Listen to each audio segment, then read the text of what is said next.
If I didn't know you'd been told to stand up, that would have been a wonderful thing.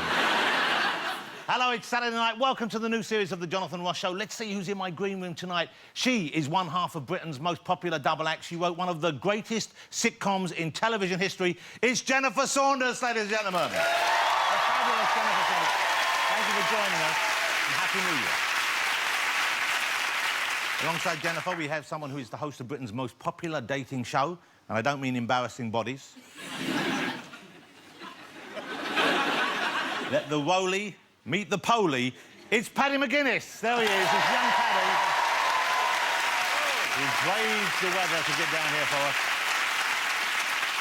Alongside him, we have one of our most talented young actors with an incredible range. She played Moneypenny in the last Bond film. She's playing Winnie Mandela in the exceptional Mandela Long Walk to Freedom, which is out right now. Naomi Harris, ladies and gentlemen. The beautiful and talented Naomi Harris.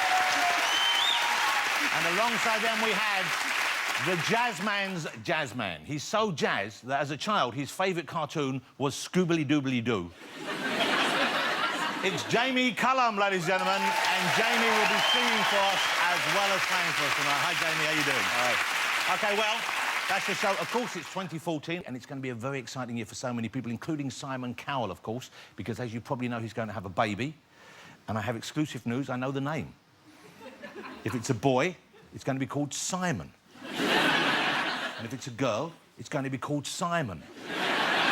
Well, I prefer Simonella. I thought you should have gone with that. 2040 is also going to be a big year for Scotland. This is the year it votes to decide whether to separate from England and become independent. And I'd rather they didn't go, but if you do want to divorce Scotland, please, can we get custody of Andy Murray? OK? This year is also a World Cup year, and I happen to know that Roy Hodgson has already picked his team to win the World Cup. It's Spain. And, of course, on a more sombre note, let's not forget the special commemoration of the 100th anniversary of one of the most tragic events of the last century, the birth of Louis Walsh. I love Louis. We always pick on Louis. So I hope you all got some good presents. You get some good Christmas presents?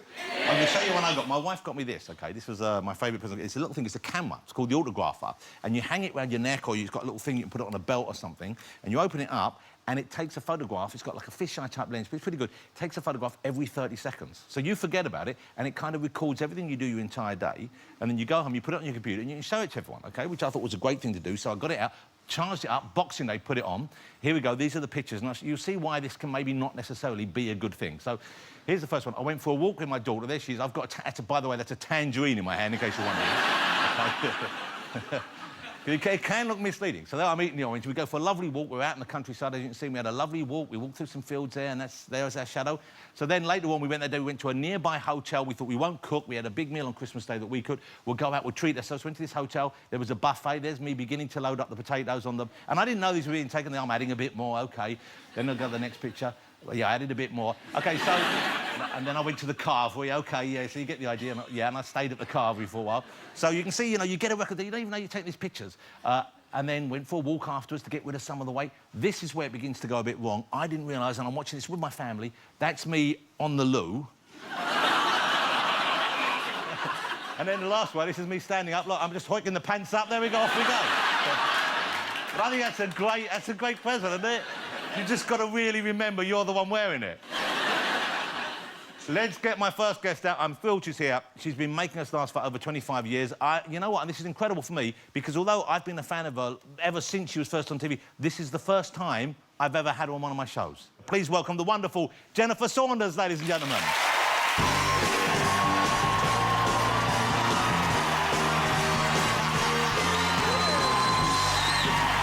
it up. It's all for you. I know. You never have. You never have. I know. I never knew why. I thought maybe I'd upset you, or I'd... I can't actually believe that. I sort of have a memory of actually... Oh, no, you were in French and Saunders. I was in your show. Playing yourself. That's right. OK. Hey, well, Happy New Year, first of all. Happy New Year, 2014. Happy New Year to you, yeah. Are you the kind of person who makes resolutions? Do you do that kind of thing? Well, I do, always, and always break them within about 3 days. But I've actually gone through with one, which was to get rid of Jelly Defence off my iPad, which is the most addictive iPad game. So I've got rid of that, and I'm now going to get rid of this, And obviously... Well, you don't look like you've got anything going on I'm down a there. sausage. Are you in a... Are you I'm wearing a huge sausage. I've got a sort of, you know... You got a Spanx I've got on? the sort of Sharon Osbourne special on under this. I can barely breathe. So I was once getting undressed, taking a costume off, and I had some big Spanx on underneath. And I rolled them down. There's a room full of people thinking, I'm all right, I've got my bra and knickers on underneath. As I rolled them down, they sort of went like an elastic thing and went ping, like an elastic band, taking all my pants off as well. So I start naked with all my pants tied up in this tiny little thing. Get them out, where's my pants? There you go. So we had Joanna Lumley, the wonderful Joanna Lumley, on my show in the last series, and we were talking, of course, about Absolutely Fabulous. Yes. And she was saying that you are now talking about a movie. Yes, well, I have to do it now because I've threatened to a lot, and then she kept announcing it and saying, yes, she's going to do it, she's going to do it. And then Dawn French on our radio show at Christmas said, I bet £100,000 that you don't write it. So now I have to write it. Otherwise, I have to pay her £100,000. But if you do write it, then she'll have to give you No, it doesn't work both ways. What? She's very clever. That's good. She's very clever. But this is what Joanna said, that you are a procrastinator. I am the worst procrastinator in the world. I wish it was actually a named disease so I could go to a clinic. It's like unfair that, you know, everything else is disease except procrastination. And it is like a disease to me. I cannot get on with anything. At the time, it would really make sense to do it. I do it too late, always too late. So when you were working with Dawn, because, yes. I mean, I guess maybe part of the problem is it that you're writing alone when you're doing Absolutely Fabulous? Yeah, do you know, that is part of the problem. And because you actually need someone to sort of work with and work against, someone to laugh at your jokes, basically. But do you miss working with her? Because you were together, and you are together as friends, I know, yeah, but you were together... I do miss working with her. And I think we're going to plan something for maybe this year or the year after. Who knows? So is it harder now, going back to write Absolutely Fabulous? Yeah, really hard, I have to say. Because it's like that sort of second album syndrome. You know, once you've had a bit of a success, the last thing you want to do is go and make a flop. Yeah. And so the biggest fear of me is that it won't be good enough. Well, especially a flop is something that people love so much. Exactly, exactly. And they know it so well, and they almost own it, really. And so... yeah, I'm really nervous about it. But do you find you write it differently? £100,000, Jonathan, I've got to do it. Well, you won't pay up if you don't do it, though, will you? I might have to, yeah. Would she make you pay up? I think she would. Wow, what a bitch. She's a bitch. Yeah. OK. You know, one of the things, I love the performance level anyway, but I love the fact that it actually travelled. It became a hit in America as well, which surprised some people, I think, because it seemed very UK. Well, mainly it was surprising because when they first saw it out there and were thinking about buying it, they thought it would need subtitles because no one would understand what the hell we were saying. And eventually it was Comedy Central that put it on and said, and we said, well, you can have it, but you can't put subtitles on it. It's crazy. And it was really the gay men that sort of, the gay community that sort of took it to their bosom. I wonder what they saw in it. I can't imagine. But didn't you went out, when you were given a very prestigious award, I mean, obviously the gay community, but you went to the Senate, is that right? We went to the Senate House, yeah, because it was the LGBT Awards, which is the Lesbian, Gay, Bisexual and Transgender Awards. And it was in Gay Pride Week. And they said, will you and Joanna come over and get an award? And we thought, that's going to be the campest award we're ever going to get. So we said, yeah, we'll do it, but let's dress up. Yeah. Let's not go as just, you know, Jennifer and Joanna, because we've been to parties before that were ab-fab parties. And as we walked in, we saw everyone's face drop and go, oh, look. It's just them with their dowdy hair and their sad dresses. And so we thought we'd dress up. As the characters? As the characters, yeah. And by then, Joanna and I had made a pact that if we ever got a freebie that included a flight and a hotel, we'd take it. Yeah. Because we knew this couldn't last forever. So we just did anything that was going. And so we said, yeah, we'll do it. And on the way over in the plane, I said to Joanna, this could be quite a big thing. Should I make a speech? And she went, darling, no, darling. Darling, no speech. No speech. Absolutely no speech. All you've got to do is say, sweetie darling, hello, sweetie darling, and they'll love you. That's all you've got to do. And so I said, OK, right, no speech, that's fine. And so we drank a bit of free champagne, got there. The next day, dressed up to the nines. I had a huge white Philip Tracy hat on with a Stars and Stripes scarf scarf, white suit. Joanna had the full Patsy look. Yeah. And we thought, no, looking good. And so we went. And we went along to the Senate thinking, this is going to be crazy. And it was the most somber, serious. Oh, my goodness. It was so serious. It was like the awards about, like, the gay people who've died. It was about AIDS. It was about, oh... And we were sat there amongst lots of people in brown suits, and people sung songs about gay people, and then everyone cried, and we were thinking, oh, no. Oh, no, this is going to be so bad. And we were sitting there looking horrendous by now, because all you could see in the whole place was my big white hat and the Stars and Stripes and Joanna's hair. And everyone was making at least 10-minute speeches. And at the end of it, I looked at Joanna and I said, what, no speech? She went, darling, no, I think you should make a speech. I think you should. I think, in fact, you should make a speech. I think you should make a speech. Oh, my God, it was horrendous. And then Whoopi Goldberg came on and presented us with this award, and I went up and said, cheers, sweetie darling, and ran from the building. But we've got to... Let's remind ourselves of Absolutely Fabulous. Let's have a look. Sweetheart, sweetheart, sweetheart. Look, darling, I've got a few little sexy bits and pieces. What do you think? Oh. It's for Michael, Oh, darling, is he into that sort of thing? No, I'd be wearing it. Oh, no, Eddie, no, darling, no. I'll just leave him about the house, you know, give him a thrill. Yeah. Oh, darling. Bloody hell, that's strong, sweetheart, isn't it? Can't tell if I'm making up a paw or a nostril. What's that? What's a nostril? Eddie, darling, how do I look? How do I look, Eddie? Sweetheart, I think I can see a panty line. Oh, but Eddie. What? I'm not wearing any pants. No. It's just folds of old skin in my sweetheart, darling. No. It'll be all right, darling. Look, darling, wear my control body. Oh. Wear my control body, my elasticated control body, all right? Come on, it's for Michael, Oh. They are always so small, those things. They're so small. Hey, the other thing which I admire about you as well is your relationship with Ade Edmondson, of course, Yeah. who I adore. I've always adored Ade Edmondson. And how long have you two been together for now? 28 years, Wow. maybe? 8 years? 28 years, incredible. Yeah. We're getting an American-style round of applause for that. Thank you. And I'm 55. And a grandmother, ladies and gentlemen. And a grandmother. But that must be great. Being a grandma must be wonderful, isn't it? Do you know, it's the best thing ever. Yeah. Because you know how it is when your kids grow up, because you've got kids that grow up, Yeah. and you miss the little thing. Yeah. You miss them being little. You kind of grieve for those little toddlers. And now I've got one. Wow, how lovely. Is it Freddie, his It's name? Freddie. Now, so you live part of your time you live in London, Yeah. and part of the time in Devon. Yeah. And you kind of grew up in the countryside, didn't you? I was sort of more or less, I was a forces child, and so we grew up in a lot of Air Force bases. And but for the last sort of 4 years of my growing up, I grew up in the country. But I guess growing up in the country, you had pets, I would have thought. You had I animals. had lots of pets. Yeah. Oh, there was one time. Because I was an Air Force kid, I had to go to lots and lots of different schools. I went to like 7 different schools, 2 of them twice. And so when you come into a new school, you have to find the thing that makes you feel sort of part of it, or at least safe. And when I went to big school, I decided that the thing that would be safe would be if I could just, like, feed the mice at break time, then I wouldn't have to go into the playground and see all the scary people.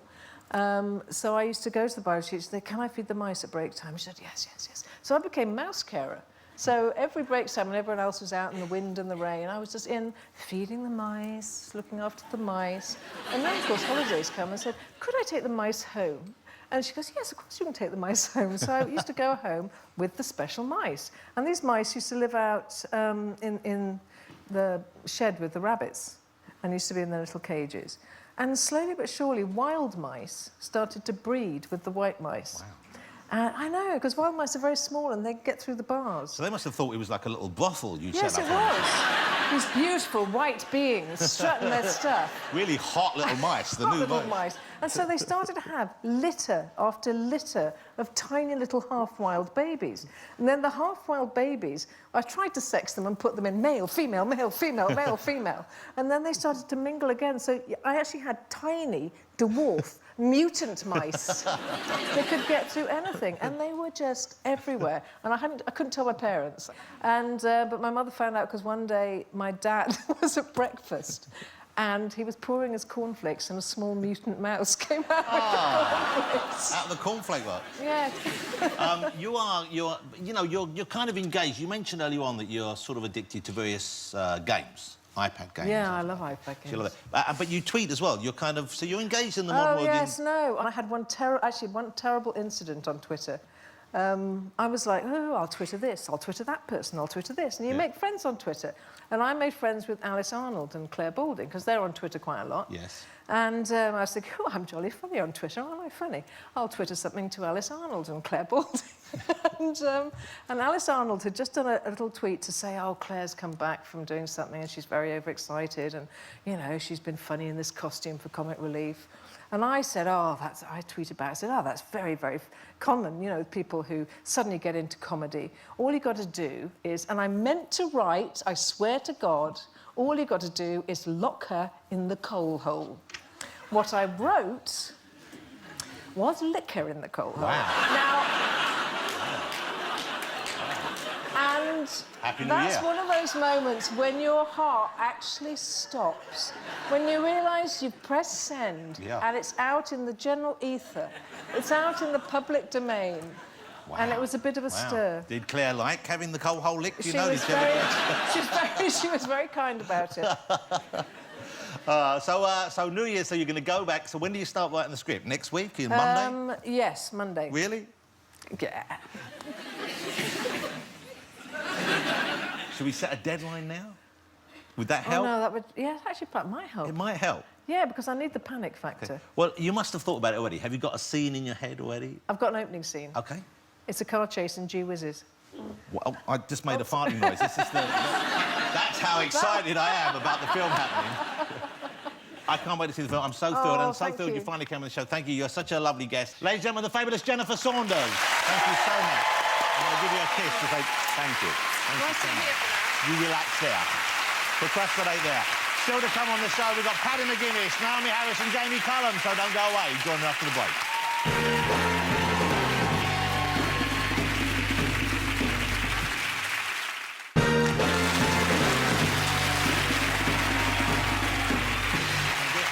Welcome back, ladies and gentlemen. Let's get my next guest out. We loved him in Phoenix Nights and Paddy and Max. Now, as the nation's matchmaker, he's giving Scylla a run for her money. It is, of course, Paddy McGuinness.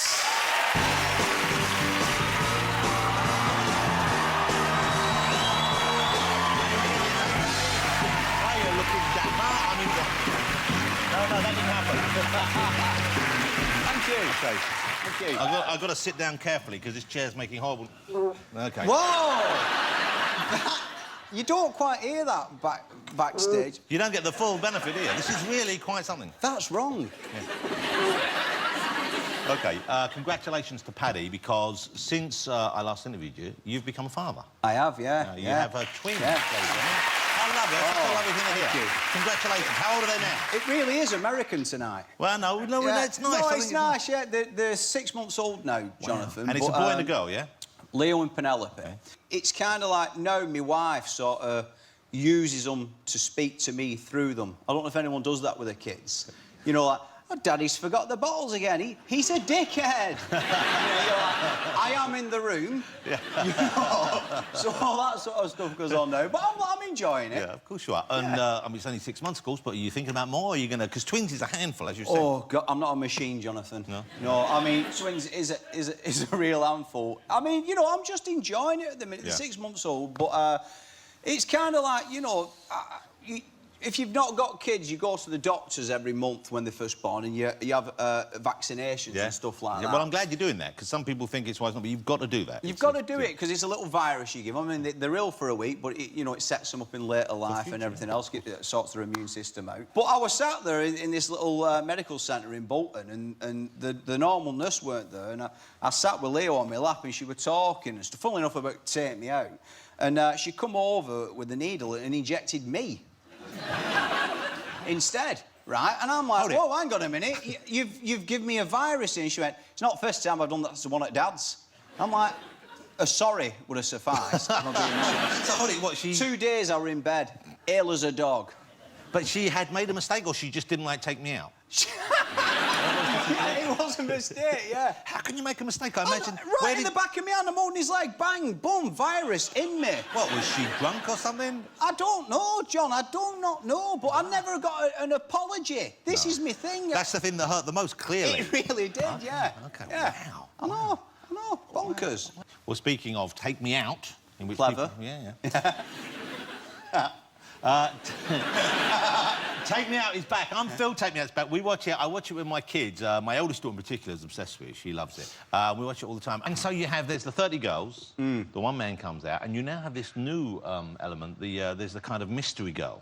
That's right. So at the end, when they've got down to 2 girls, if they've got a date, they then you make it more complicated, and you find another person. What happened on the past series?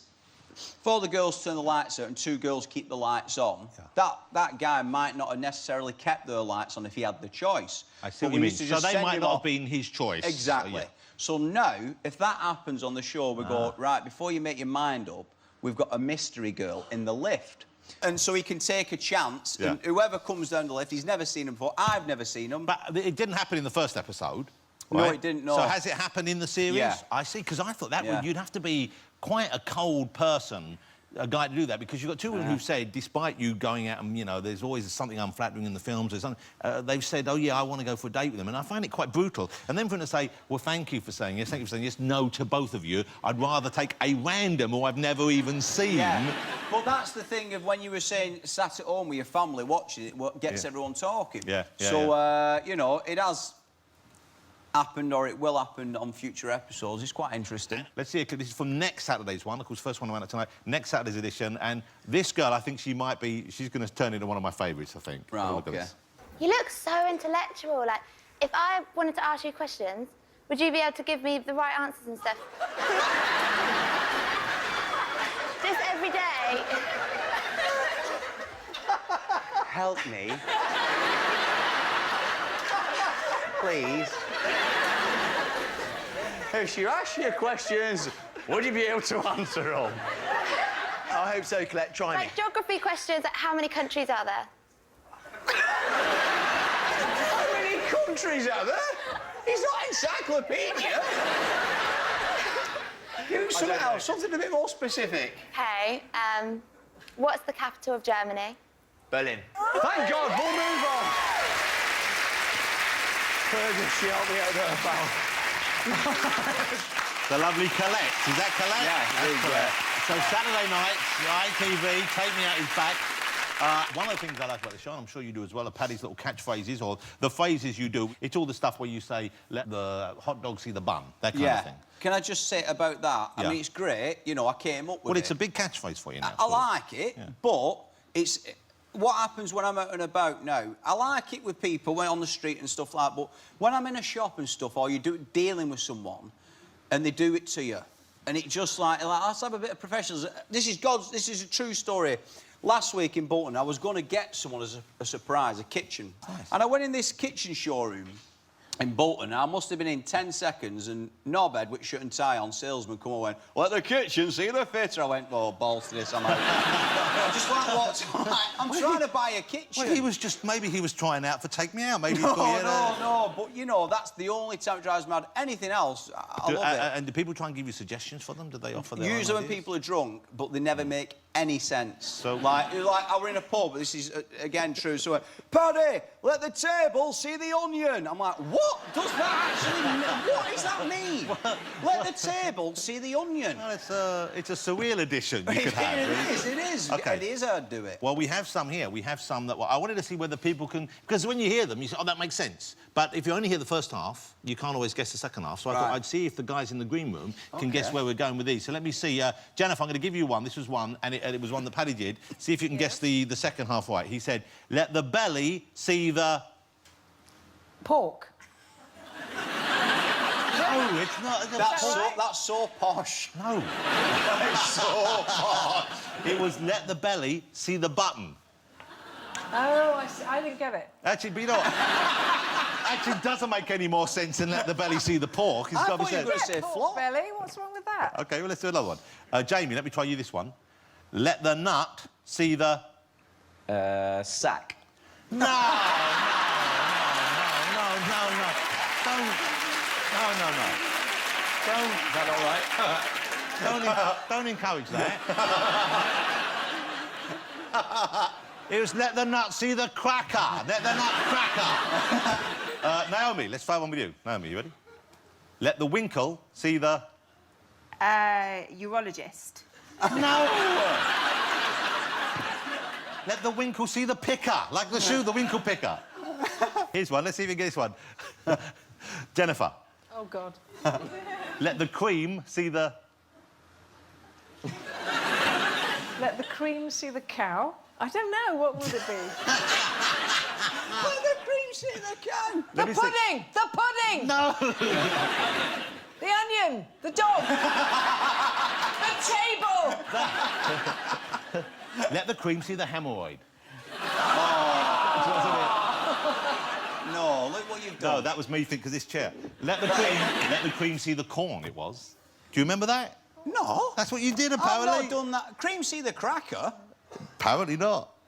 Apparently so, I said it. One thing I wonder about you, so you do that, and it's not cool so much, and I can see why they do it on the show, but the first round they come out and they just talk to the girls, and the girls just basically it's based on where they like the way they Yeah. look. Then the second round, how do they determine the second round? So the second round, the guy, it might be a VT or he might show a skill. Like it's his mum, yeah. Now, the skill thing is the one, because I think sometimes the skill thing is kind of mean. Because you get guys doing a skill and you think, OK, and I imagine the producers have steered in this direction and said, you know that thing you do, that's great, the girls are going to love this. And you see it and you think, there's no way anyone would tell anyone that before first date. No, yeah. Well, I mean, you know, it depends what the skill is, really. Some of the guys... I want you to put it on you. Right. OK, so you are still pretty adept with karate, is that right? So if we were to say a younger man... So let's say this was the show now and I said, ladies, no, I can't do your accent. What were you doing a Jamaican accent for then? So, anyway, so if you were on Take Me Out, we would say, OK, your special talent is karate. Could you do some moves? You would do some moves to impress the ladies still? Well, I could try. OK, let's see. We've got a karate headband for you. OK. And I've got some boards here. And see if we can kick us. So let's stand up. OK. Should we... We've got some... Oh, nice. Let's see. Should we do... Let's go for... I've got a few bits of wood. OK. Right. Hang on. Well, you'll have to hold it like that. And do you kick it? Hang on. Don't want to pull an arm in. Oh, I think I'm about right. Oh, wow. Pretty good. Let's go for a... That's good, that's good. Put that on. OK. We'll play a little... Hold it, your head must be half the size of mine. It barely... It barely touches on the back. No, John, you've not got a big head, huh? We'll play Take Me Out. Right, that's not right. Why? I'm sure I look just as scary as you did. We've not seen you, so you go around there. OK. Right. Can the girls in the green room, have they got a light? Naomi and Jennifer? Oh, God, look at Jamie's. Oh. Right, OK. Let's have a vote for the karate skills. Jennifer, for the karate skills, did you...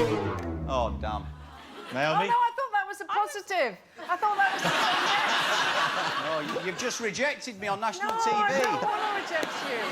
Naomi? Oh, no. I was very impressed. So you're keeping your light on? Yeah. I was impressed. Jamie's taking his light home. Damn I love it. I loved your karate. OK, so you're keeping on as well for the karate... Oh, my God. Right, Okay. go Put mine get back yourself. on. All right, so you've got 2 dates. You got yourself a date. All right. All right. You're going to Fernando's. Yes. You're a white-looking booger. Get round! With shit accent. Girls, if you think he's fit, leave your light lit. Welcome back, Jonathan!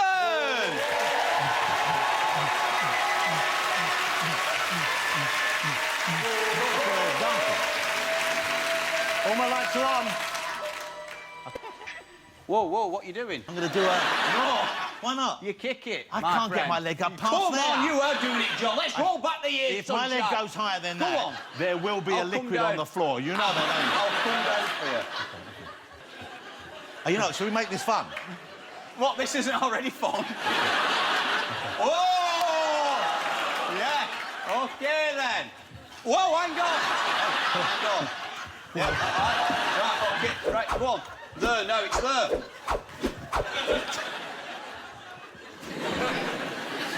Right. Let's have on 3. 1. Oh. Thank you. That's me. Naomi? Jamie? There you go. Wow. Only Jennifer remains unimpressed with our childish display. Oh, God, I need to have a nap now.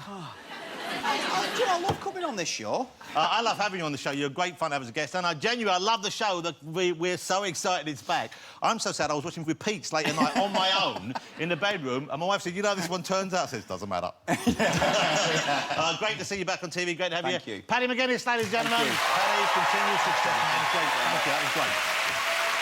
OK, still to come after the break, we have the beautiful and talented Naomi Harris and the beautiful and talented Jamie Cullum. Don't go away.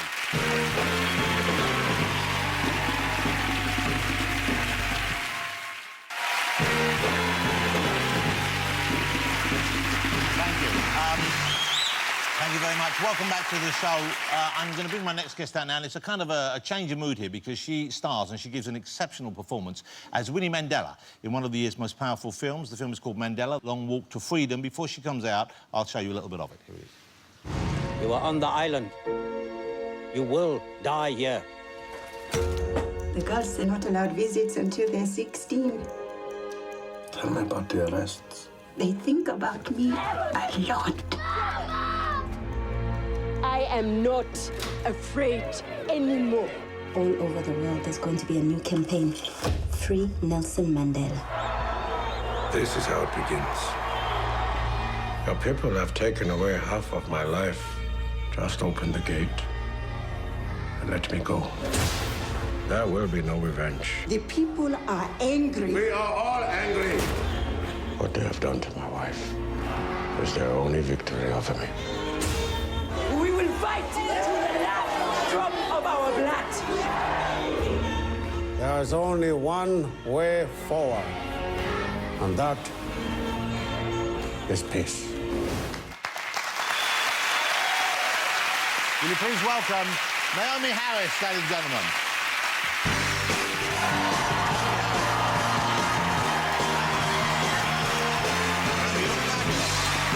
Lovely outfit. Lovely to meet you. Come on, sit down.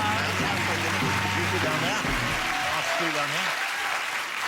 OK, I watched the film last night and I found it very powerful, very moving. Of course, an incredible story, an incredible man.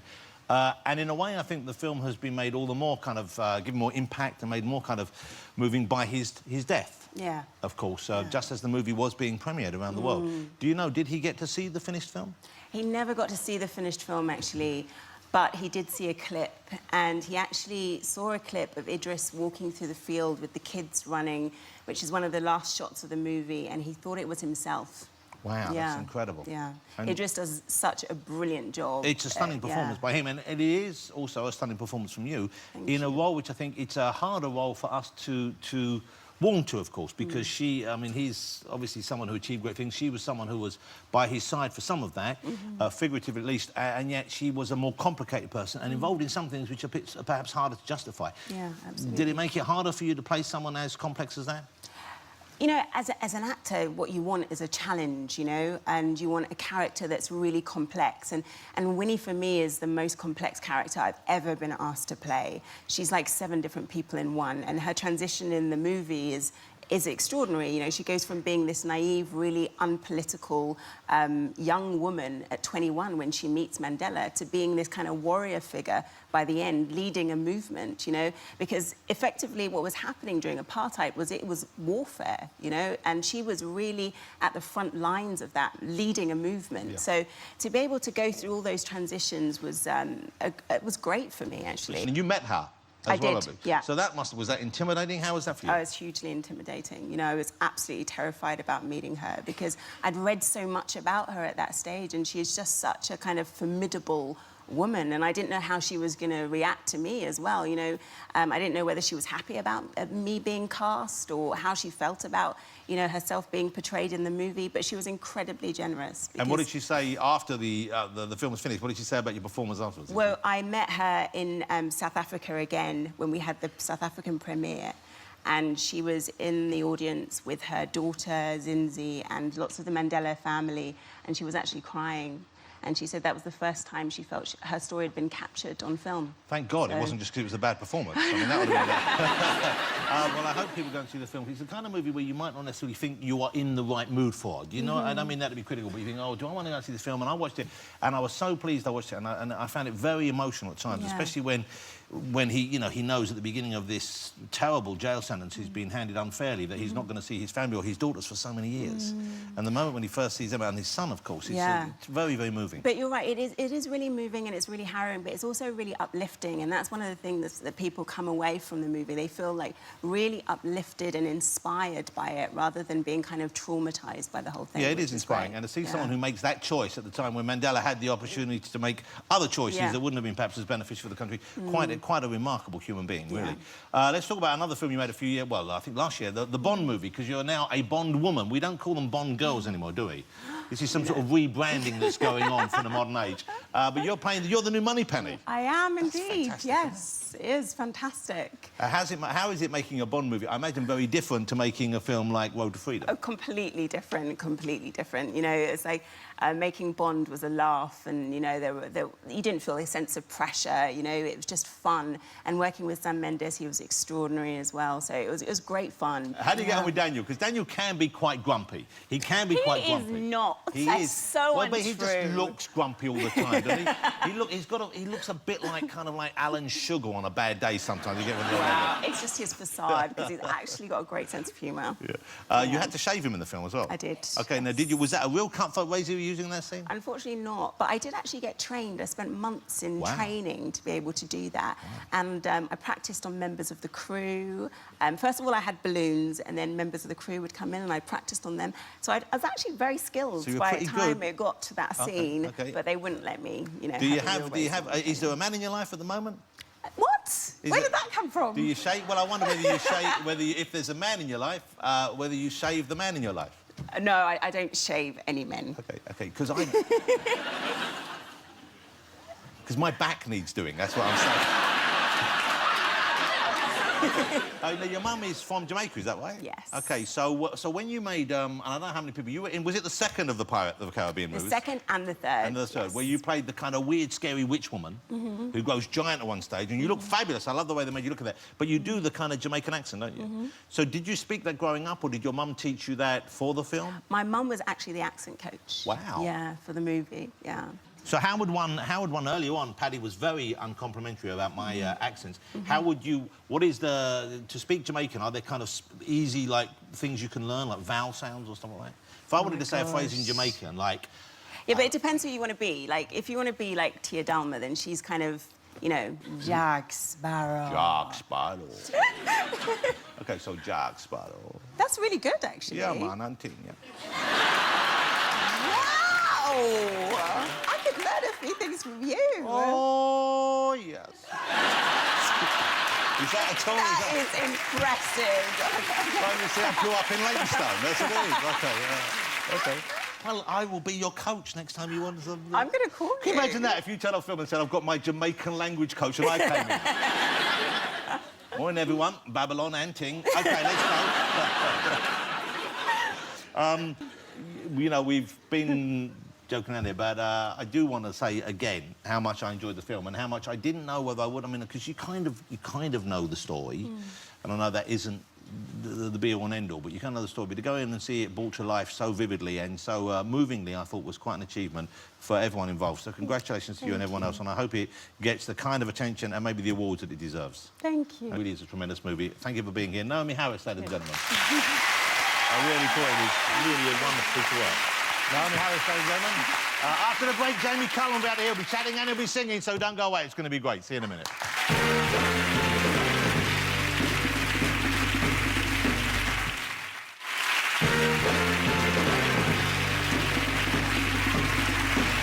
Welcome back. Let's get my next guest out. He's a platinum-selling jazz superstar. Will you please welcome the one and only Jamie Cullum, ladies and gentlemen. Here he is.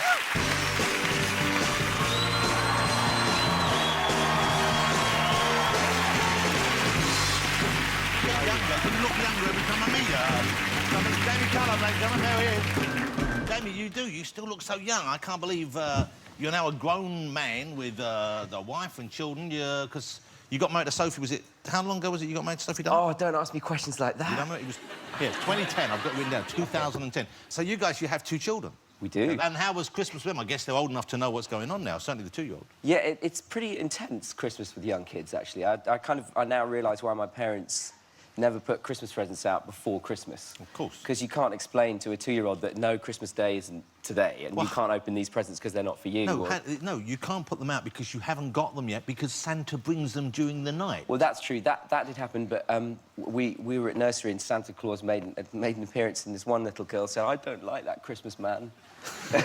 she was, I mean, he was pretty monstrous. Was he one of those ones who smelt of rum? Well, his beard was kind of coming out of his ear. It was wow. really weird, yeah. Wow, well, that happens to me. I just trim it. That's what you have to do. You get older, you'll find it. OK, you are a tremendously gifted musician. I'm sure everyone knows that. But you've kept everyone waiting quite a while for this new album. Now, why is that? Why has it been... It's been 3 years since the last one? I guess so. The thing is, I tour everywhere. So I do the stuff here in the UK, and then I go to, you know, America, and I do lots of stuff in Asia and the rest of Europe as well. So it takes a while to get around the world. For 3 years is a long time. Is it? Is that a long time? I think so, for doing an album. Well, I've made another record which I hope to come out next year as well. So you did 2 in those 3 years? I'm getting a bit faster now. I'm getting a bit faster. OK. Yeah. Now, how did this come about? I think it was the movie, wasn't it? You became quite friendly with Clint Eastwood.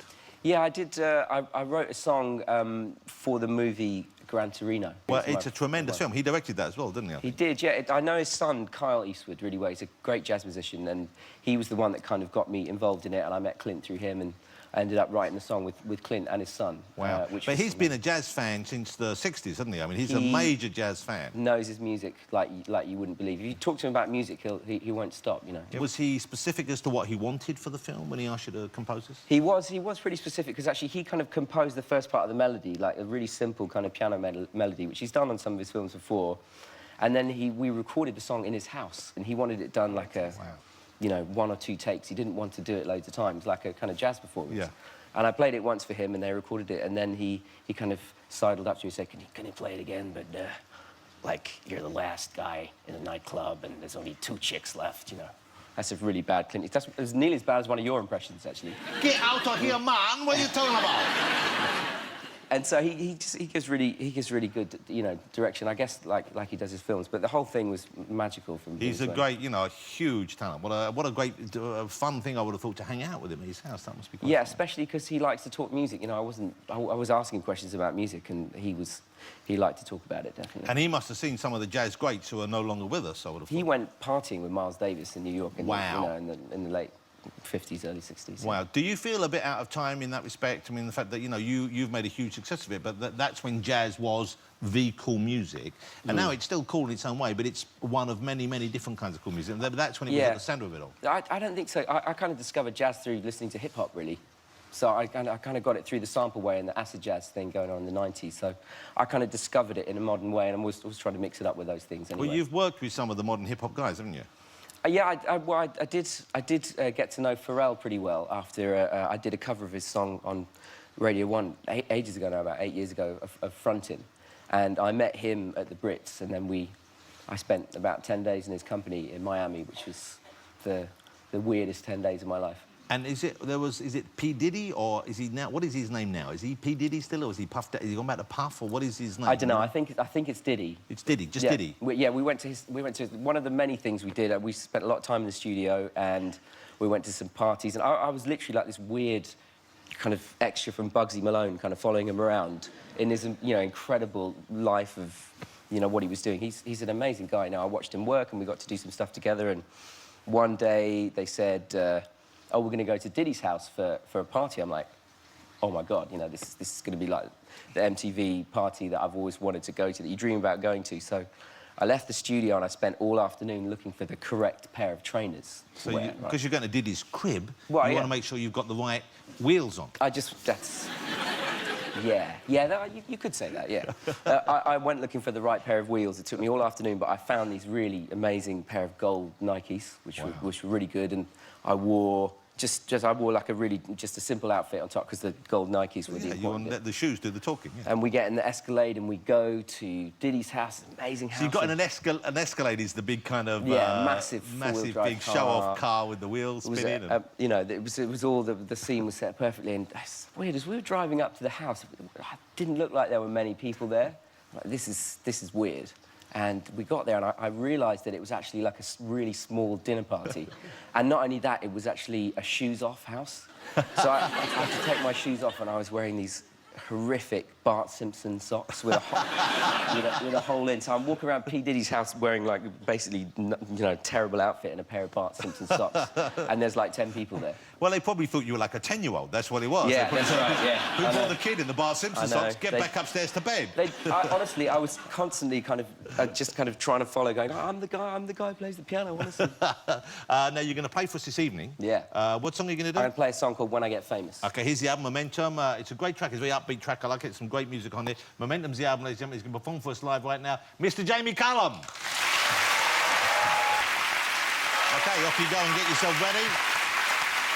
Thanks to all my guests tonight. Next week, I'll be joined by Karen Brady, Torval and Dean, Aaron Eckhart will be here, Griff Rhys-Jones, and we've got music from Codaline. But now, with When I Get Famous, it's Jamie Cullum. The diamonds hiding in my hands. We're gonna cut through the windows. Ain't no one messing with my plans. Right now my star is in limbo. Sit back and watch my scrawny frame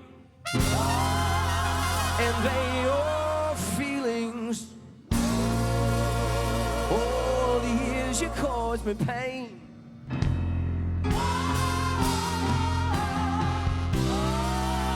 I got some wounds that need healing. 1, 2, 3, 4.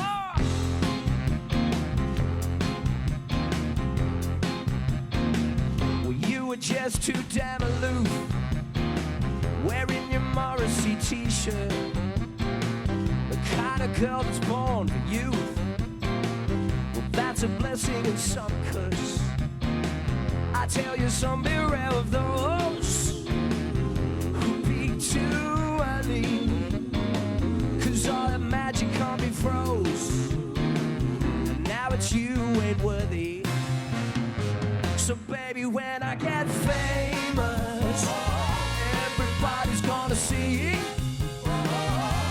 Whoa, you never really knew me. Does it make sense to simplify? Now we're not eating riddles, but I don't care, do you know why? The girls are falling like Skittles. Whoever said you need a right to tame your beauty? I'll say goodbye to lonely nights. Girls from an orderly queue, please. So baby, when I get famous, everybody's gonna see.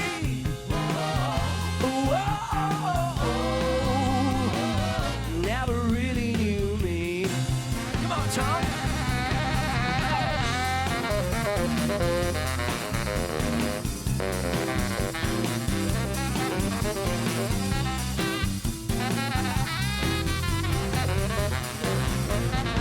So given knowledge, given time, I take us out of recession. I tell the world that all was fine, that your freedom's a blessing. 'Cause when I'm looking from the top, you'll all seem smaller. And that's the one thing I am not. That's the one who is taller. So baby, when I get famous, everybody's gonna see.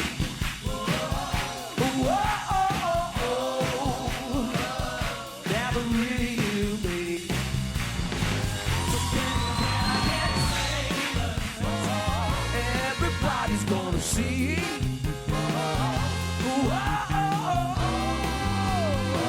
You never really knew me.